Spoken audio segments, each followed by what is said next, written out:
في حالة التفاؤل التي نتلمسها في أحاديث منسوبي الوداد أو محبي الكرة المغربية، آآ ما الذي شاهدوه في هذه المباراة ليكون مرتفعًا بهذا الشكل؟ هم قبل ما يشاهدوا فازوا، لأنه انتصار في النهاية يبقى انتصار في الأخير يعني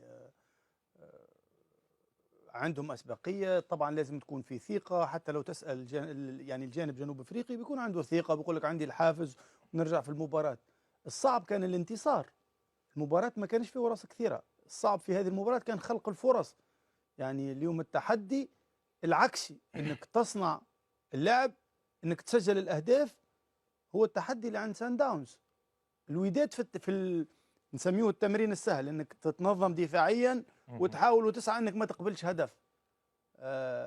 ولكن طبعا لازم يكون عندك ثقة في نفسك، لازم يكون فريق عنده تقاليد النهائيات، هذا مش جديد على الوداد طبعا.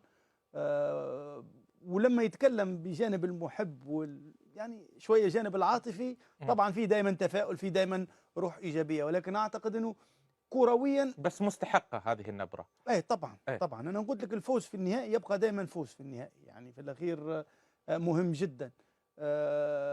مدرب بصراحة يعني تحدي كبير، مدرب شاب كان لاعب جيد. أنا أتمنى له كل التوفيق صراحةً، يعني إن آآ شوية ما تعيدش مباراة الترجي يعني بكل المقاييس، يعني دافعت أكثر من اللازم، إمم. يعني في بعض الأحيان تدافع ولكن شُفنا سان داونز لما جات الفتره واحتاج انه يرجع في النتيجه استحوذ وضغط وخلق وجات الهفوه نتاع ضربه الجزاء. انا اعتقد لازم الهجوم نتاعو ما يكونش يعني منكمش، لازم يروحوا لما تكون الكره معاهم بالثقه في النفس، لانه هما اصلا في حاجه لتسجيل هدف. ما في شك.